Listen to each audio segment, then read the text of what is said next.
Olá, meu amigo. Olá, minha amiga. Eu sou Robinson Barreirinhas, professor de Direito Tributário, e eu queria te dar uma dica aqui de estudo. Tem sido muito exigido de você, estudante, o conhecimento da jurisprudência, o entendimento dos tribunais, principalmente do Supremo Tribunal Federal e do Superior Tribunal de Justiça. É verdade que o conhecimento mais exigido ainda é da letra da Constituição Federal, da letra da lei, principalmente do Código Tributário Nacional. Mas cada vez mais tem sido pedido o conhecimento da jurisprudência.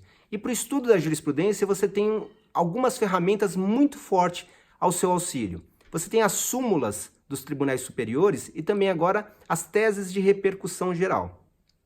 E eu quero te exemplificar essa importância e como você pode estudar esses conceitos com dois casos, uma tese de repercussão geral e uma súmula do Superior Tribunal de Justiça. Essa tese e essa súmula refletem um conceito básico do direito tributário, derivado do princípio da legalidade. Você sabe que na obrigação tributária, você tem o polo passivo e o polo ativo, o polo devedor e o polo credor.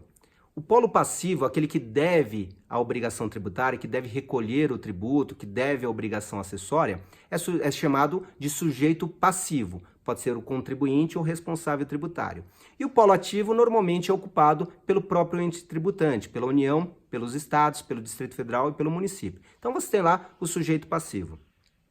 Tanto o sujeito ativo, o credor, como o sujeito passivo, o devedor dessa relação obrigacional tributária, são definidos estritamente pela lei. É uma relação fixada por lei. Então, quem é o contribuinte, quem é o sujeito passivo, quem deve recolher o tributo, é indicado pela lei. E um acordo entre particulares, um contrato, não pode alterar isso. É por isso que nós temos lá o artigo 123 do Código Tributário Nacional, que diz exatamente isso. Salvo disposição legal em contrária, a convenção entre particulares não altera a sujeição passiva, ou seja, não pode ser oposta contra o fisco. Quem a lei diz que é o contribuinte é esse aí que deve recolher o tributo, é contra ele que o fisco vai exigir o recolhimento do tributo, ainda que haja um contrato particular. Como é comum, por exemplo, nos contratos de locação. É muito comum que num contrato de locação eu vou alugar um imóvel e o locador diz, olha, entre as obrigações que estão lá no contrato, você, locatário, tem que pagar o IPTU, tem que recolher o IPTU. Veja, entre os particulares, essa cláusula tranquilo, é válida, né? É o locatário, quem está lá alugando imóvel, que vai ter que recolher o IPTU. Se ele não recolher, ele tem um problema ali com o locador, que vai cobrar e tal, na esfera privada. Agora, quando o fisco for cobrar esse IPTU, eventualmente atrasado, não vai adiantar o locador, o proprietário, dizer, olha, fisco, olha, prefeitura, cobra do meu locatário, porque eu tenho um contrato aqui e eu passei para ele essa obrigação. Não. Por quê? Porque quem é o contribuinte é o proprietário, é isso que determina a lei. Esse contrato particular não pode mudar o polo passivo da obrigação tributária, porque ele é fixado por lei. A convenção entre os particulares não altera a sujeição passiva.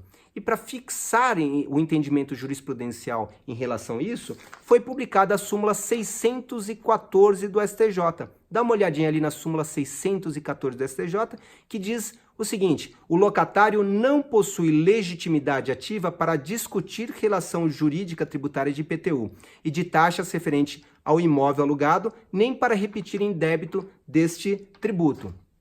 Veja, o que essa súmula diz, ela vai além, ela entra na relação da legitimidade processual, a legitimidade para se discutir o tributo. Está dizendo, olha, locatário, não importa que você tenha um contrato de locação, você não é sujeito passivo, você não é parte da relação obrigacional que é definida por lei, você não tem legitimidade para repetir o indébito tributário. Pagou a mais, você não pode pedir o IPTU a mais pago. Quem tem essa legitimidade é só o proprietário, porque é ele que tem essa relação jurídica com o fisco. Um outro exemplo de aplicação desse entendimento da legalidade na relação jurídica obrigacional é da tese de repercussão geral 342 do Supremo Tribunal Federal. É interessante você saber pesquisar, entra no site do Supremo para pesquisar lá as teses de repercussão geral, você pode baixar lá um arquivo com todas as teses, pode organizar da forma que você entender melhor, selecionar aquelas para o seu estudo. E dá uma olhadinha ali na 342 que diz o seguinte, a imunidade tributária subjetiva aplica-se aos seus beneficiários na posição de contribuintes de direito, mas não na de simples contribuintes de fato, sendo irrelevante para a verificação da existência do beneplácito constitucional a repercussão econômica do tributo envolvido. O que está dizendo isso tudo? Ah, professor, o que isso tem a ver com o que você está falando? Não, você vai perceber.